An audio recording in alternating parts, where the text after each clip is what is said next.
بسم اللہ الرحمن الرحیم۔ اعوذ باللہ من الشیطان الرجیم۔ بسم اللہ الرحمن الرحیم۔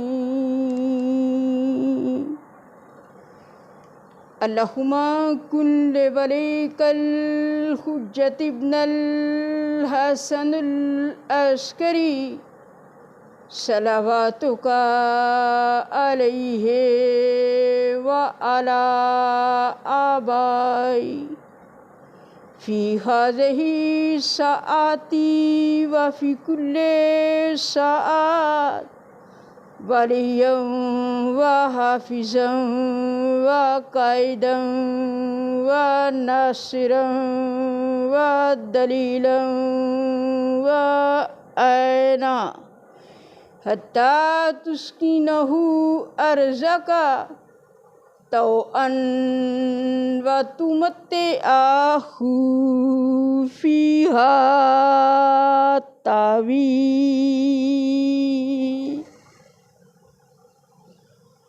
اما بعد فقد قال تبارک و تعالی فی کلام المجید والفرقان الحمید ان الدین عند اللہ الاسلام۔ اللہ رب العزت اپنی کتاب قرآن حق کے اندر یہ ارشاد فرماتا ہے کہ لوگوں، تمہارے رب کے نزدیک پسندیدہ ترین اور بہترین ترین دین یہی دین اسلام ہے، جو کہ دین محمد مصطفیٰ ہے، جو کہ دین علی مرتضیٰ ہے، جو کہ دین قائم بالحق علیہ الصلاۃ والسلام الاجل ہے۔ اور پھر وہی مالک فرما رہا ہے کہ ذالک الدین القیم، کہ یہ میرا پسندیدہ ترین اور بہترین ترین دین ایک قائم شدہ دین ہے، جو کہ بغیر کسی سہارے کے، کسی آسرے کے کھڑا ہے اور کھڑا رہے گا، کیونکہ اس کے پیچھے پھر قائم ہیں جو کھڑے ہیں، ان کے پیچھے قائم بالحق کھڑے ہیں، اس لیے یہ بن سہارے کے کھڑا ہے اور کھڑا رہے گا۔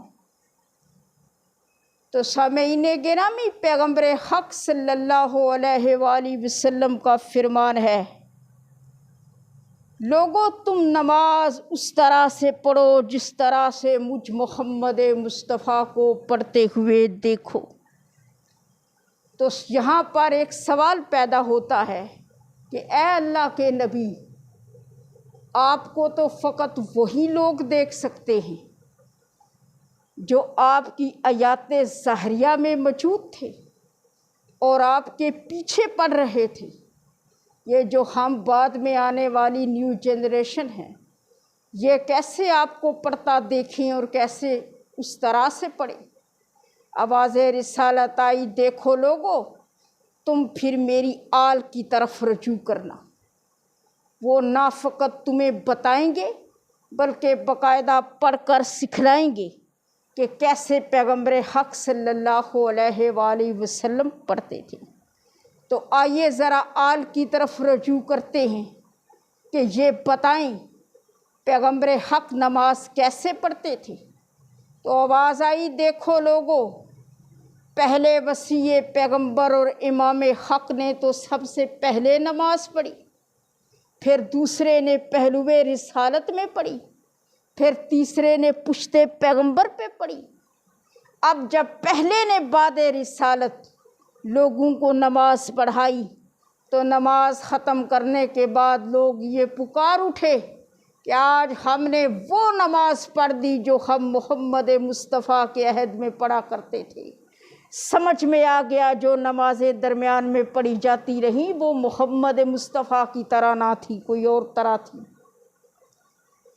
تو سامعین گرامی، دو طبقات تاریخ میں ایسے ملتے ہیں تاریخ اسلام کے اندر۔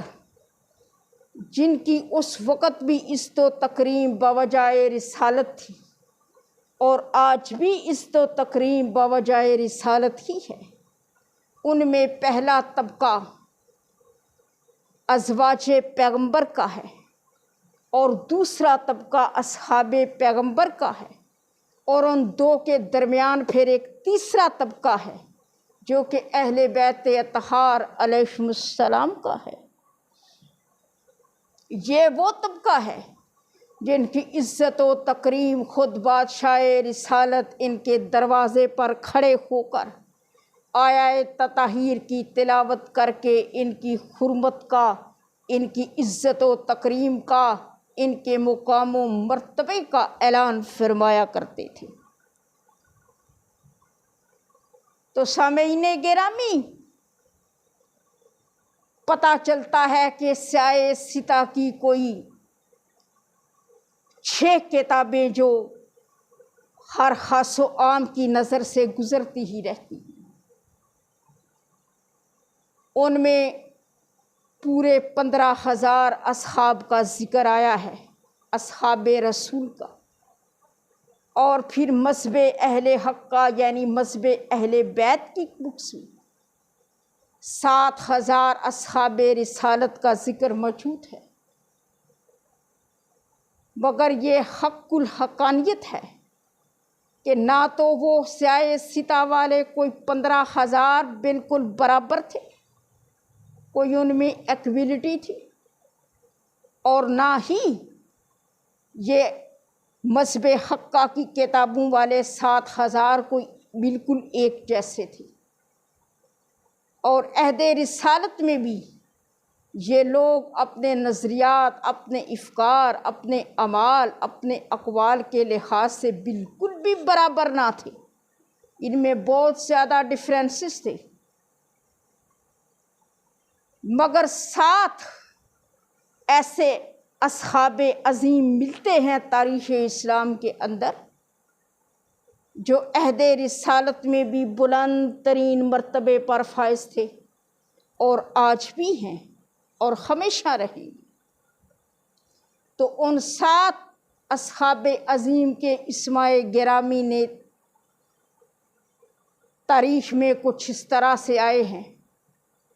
پہلے سلیمان محمدی، ان کا آبائی وطن شہراز یعنی شہر ایران تھا، ان کے والد گرامی کا نام بہت اور دادا جان کا نام خشب تھا۔ دیکھیں، ہمیں تو اپنوں کے شجرے بھی آتے ہیں۔ دوسرے ابو ذر غفاری تھے جو چلتے تو اس روح زمین پر تھے، مگر آپ کا تذکرہ آسمانوں پر ہوتا تھا، ملائکہ اور قدسیوں کے درمیان ہوتا تھا۔ اہلیان آسمان فخر کرتے تھے یہاں چلنے والے ابو ذر غفاری پر۔ کسی نے میرے ابو ذر غفاری سے یہ سوال کیا کہ اے ابو ذر، آپ جو ہر وقت علی علی کرتے پھرتے ہو، آخر اس اقرار ولایت نے آپ کو کچھ فائدہ دیا، کوئی اختیار دیا، کوئی طاقت ملی اس کو ادا کرنے سے؟ سرکار ابو ذر غفاری تھوڑی اونچی جگہ پر بیٹھے تھے اور آپ کے دستخط مبارک میں ایک چھڑی تھی۔ آپ نے چھڑی سے اشارہ کر کے فرمایا، ہاں لوگو سنو، مجھے علی ولی اللہ پڑھنے کا کم از کم فائدہ یہ ہوا کہ جب چاہوں یوں چھڑی سے اشارہ کر کے آسمانی مخلوقات نیچے بلا لیتا ہوں، اور مجھے کیا چاہیے؟ اہل آسمان پر تو میرے اختیارات چلتے۔ تیسرے ابو ایوب انصاری، سامعین یہ وہ صحابی رسول ہیں جنہوں نے ہجرت کے وقت میرے رسول اعظم صلی اللہ علیہ وآلہ وسلم کو مدینہ طیبہ کے اندر ویلکم کہا، خوش آمدید کیا۔ تیسرے عبداللہ جابر بن عبداللہ انصاری، یہ وہ صحابی رسول ہیں جو کربلا معلیٰ کے پہلے مجاور تھے، اور یہی وہ شخصیت ہیں جنہیں پیغمبر حق صلی اللہ علیہ وآلہ وسلم نے اپنے باقر العلوم بیٹے کا سلام پہنچانے کو کہا تھا۔ تو جیسے ہی میرے باقر العلوم کا نزول ہوا، فاطمہ بنت حسن مجتبیٰ صلوات اللہ تعالی علیہم کی آغوش میں انہوں نے اجازت لے کر آپ کے جد پاک کا درود و سلام پہنچایا اور زیارت فرمائی۔ سامعین، یہی وہ بزرگ صحابی تھے جن سے جب میرے بادشاہ حسین مکہ چھوڑتے ہوئے ملے کہ دیکھ ہے میرے نانا جان کے صحابی، اب میرا آخری اور وداعی سلام، کیونکہ میں تو یہ اجاز مقدس چھوڑ کر کربلا کی طرف جا رہا ہوں اور وہاں پہنچ کے اپنا مشن ولایت بجا لاؤں گا۔ تو سرکار جابر نے فرمایا کہ اے میرے مولا، آپ وہاں کیوں تشریف لے کے جاتے ہیں، یہاں کیوں نہیں اپنا مشن ولایت انعام دے لیتے؟ جب انہوں نے یہ کہا تو میرے حسین جیسے مولا کو جلال آیا اور آپ نے فرمایا ہے میرے جد پاک کے صحابی، کیا آپ کو مجھ پہ شک ہوا ہے جو آپ مجھے مشورے دے رہے ہو؟ تو کیا اب میرے نانا رسول اللہ اور میرے بابا جان علی مرتضیٰ آ کے آپ کو بتائیں کہ میرا مشن کیسا مشن ہے؟ ابھی میرے مولا کا یہ فرمانا تھا کہ وہ دونوں ہستیاں وہاں حاضر ہوئی اور رسول اعظم صلی اللہ علیہ وآلہ وسلم نے جابر بن عبداللہ انصاری سے یہ فرمایا کہ اے جابر، یہ ذرا دیکھ۔ سرکار جابر کیا دیکھتے ہیں کہ نیچے ایک دریا ہے، دریا ختم ہوا پھر خشکی آ گئی، خشکی ختم ہوئی پھر دریا آ گیا، دریا ختم ہوا پھر خشکی آ گئی، خشکی ختم ہوئی پھر دریا آ گیا۔ جب 7 مرتبہ مسلسل ایسا ہی ہوا تو اس کے بعد ایک ایسا گڑھا نکلا جس میں انسانوں اور پتھروں کا ایندھن ڈالا گیا تھا، جس سے آگ کے شعلے بھڑک رہے تھے، جس سے بری طرح کی بدبو تھی، جس میں ہر طرح کی نجاست و غلاظت تھی، جس میں خوفناک قسم کی تڑپنے کی، جلنے گلنے سڑنے کی آوازیں تھیں۔ جابر نے جب یہ منظر دیکھا تو پوچھا یا رسول اللہ یہ کیا؟ آواز آئی یہ وہ جہنمی گڑھا ہے جابر جہاں میرے بیٹے حسین اور آپ کے ساتھیوں کے قاتل ہوں گے، اور یہ وہی قاتل ہیں جن کی نیچے آوازیں آ رہی ہیں۔ اب سوال یہ اٹھا کہ آیا ان قاتلوں کو پہلے ہی ٹھکانے لگا دیا جائے؟ لیکن معصوم کا یہ قانون ہے کہ جب تک مجرم جرم کرتا ہی نہیں وہ سزا کا حقدار نہیں ہوتا، اور معصوم بغیر گناہ کیے تو کسی کو سزا دیتا نہیں، کسی کی پکڑ کرتا نہیں۔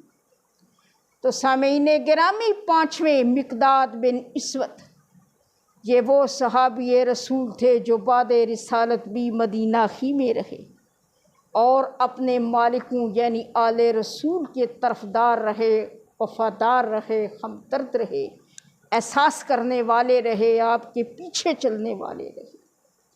اور چھٹے عمار یاسر، یہ صحابی رسول خدا بھی تھے اور صحابی علی مرتضیٰ بھی تھے، اور یہ صفین کے شہید تھے۔ ان کے والد سرکار یاسر اور والدہ سمیہ بھی شہیدہ اسلام تھے، اور اسلام کے اولین شہداء میں آپ کے یہ والدین، مظلوم والدین آتے ہیں۔ ان دونوں کا قاتل ابو جہل ملعون تھا، اور 7ویں وہ بلال حبشی جو جب تک اذان نہ کہیں سورج طلوع نہیں ہوتا، دن نہیں نکلتا، رات ہی رات طاری رہتی ہے۔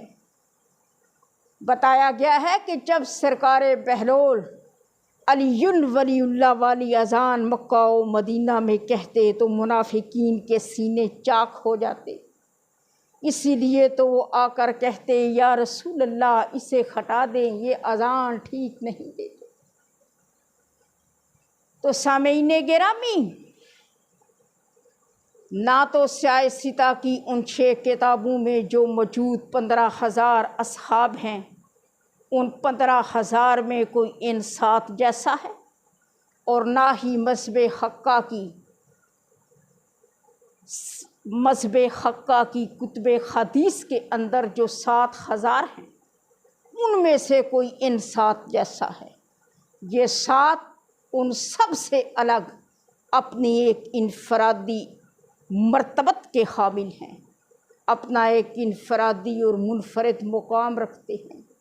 تو آئیے وہ وجہ جانیں جن کی وجہ سے یہ نہ تو ان 15,000 میں ہیں نہ ان 7,000 میں ہیں، بلکہ یہ کسی انفرادی مرتبے کے مالک ہیں۔ تو وہ کیا وجہ ہے جس وجہ نے ان کو انفرادی مرتبت تک پہنچا دیا؟ تو سامعین گرامی، اس کی پہلی وجہ یہ ہے، ایک تو یہ 7 کے 7 اقرار علی ولی اللہ پھر یہاں سے رکھتے تھے، دوسرا یہ کہ یہیں 7 اصحاب عظیم جنازہ بطول العذراء میں شریک ہوئے، پھر یہی وہ مخلصین ترین آن محمد و آل محمد علیہ السلام لوگ ہیں جو جنازہ رسالت میں بھی شرکت کرتے رہے۔ یہی وجہ ہے کہ یہ باقیوں کی نسبت بلند ترین مرتبت اور بلند ترین عظمت کے حامل ہوئے۔ تاریخ میں جو مقام انہیں ملا وہ باقیوں کو نصیب نہ ہو سکا۔